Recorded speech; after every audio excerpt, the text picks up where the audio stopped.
My name is Boureima Diallo. I'm a Fulani from Burkina Faso. The Fulani people are one of the people groups in Africa. And the particularity of the Fulani people is that they live in 21 countries of Africa, and they are traditionally nomads. Nomad meaning they move from one place to the other, and they are cattle raisers. And the Fulani people, as history shows, are one of the people groups that have spread Islam in West Africa to many other people groups. And the Fulani people live in the Gambia, right across to Sudan, and from Mauritania, right across to the DRC, that's the Democratic Republic of Congo. And we are estimated about 40 million people in Africa, according to certain statistics. So I'm a Fulani, I was a Muslim, and I was born in the rural village of Burkina Faso of a Muslim family. My father used to have 3 wives, and we are 18 in the family. We are born as Muslims, and one of the employees of my father was a retired state worker. He was the first ever engineer, forestry engineer of Burkina Faso. And in his retirement, he still have workers at home that he was paying. And one of them, who wasn't a Fulani, called Adama, was the one who ever shared the gospel with me. I remember once Adama asked me, Boureima, as a Muslim, what would happen to you if before God your good deeds and your bad deeds are all equal? If they are 1 kilo, where are you going to go? That question that Adama asked really rattled me, and I didn't know what to answer, what to say.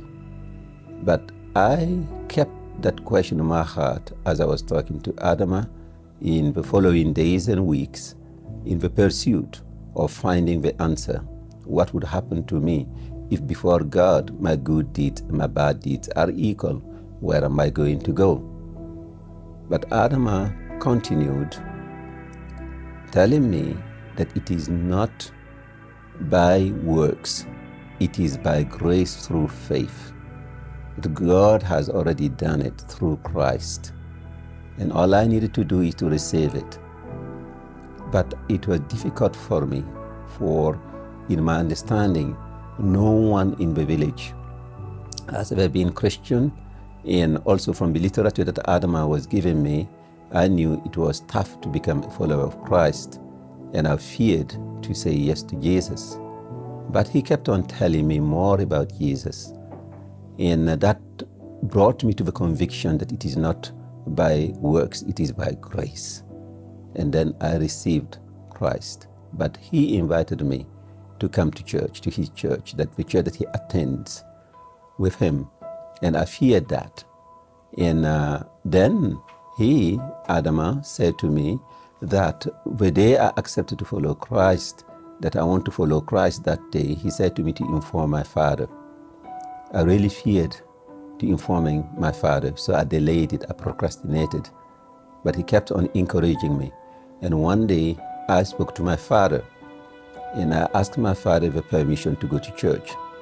My father asked me, why do you want to go to church? The tone that my father used really scared me. I was concerned at what would happen to me.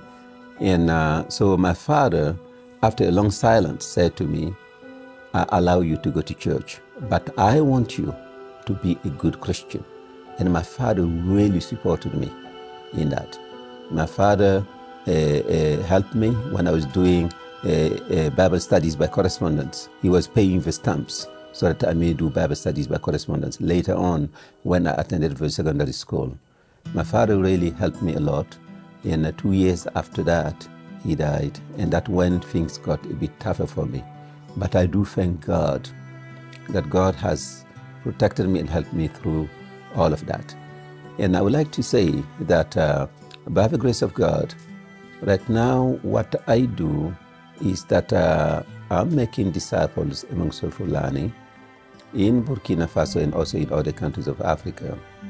And the way we do it is that we do it through a strategy called DMM, Disciple Making Movement.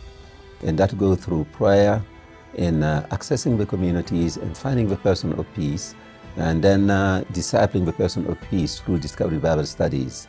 And through that, we see that people come to know Christ and decide to follow Him, and then we disciple them to become a church. That's what we have been doing. And our approach is holistic, and also we are aiming to do as much as we can in a sustainable way, in such a way that in the process of training these church planters, the missionaries, we are training them in skills for self-reliance, like tailoring and shopkeeping, doing restaurant, doing carpentry, operating grinding machines, doing cattle raising, doing agriculture, in such a way that after this 4 to 6 months training, those that we are training, they arrive in communities not as pastors, teachers, prophet, or bishop, even though these functions are necessary, but they arrive as service providers. And in the process of them providing their services, then they are meeting the people of peace that we are discipling. And again, we are discipling them so that they may make other disciples. So that our approach. Our approach is holistic in the way that we are looking at reaching out to the community as a whole through education. And we have a preschool and a primary school, and now we are aiming for a college and also for a university, whereby we can educate people so that they may better engage in the nation and also add better value and also have their share of contribution in the GDP of a nation. We also are investing in health in a way that we are holding community health days quarterly, and we are in the process now of opening a medical center. We have got all the clear for now, and then we are looking now about opening it hopefully in July, this coming July. And we are looking forward to that. Through that, it will be a good platform to serve better the community and also to make disciples as well. We are also reaching out to community and also through business in training people in entrepreneurship, and also through media and sport. So these are some of the aspects that we are using as platforms in making disciples amongst the Fulani in Burkina Faso and now in certain other countries of Africa. We would like to thank you for you are praying and you are supporting, and also you are looking at encouraging, and that's where we are at by the grace of God.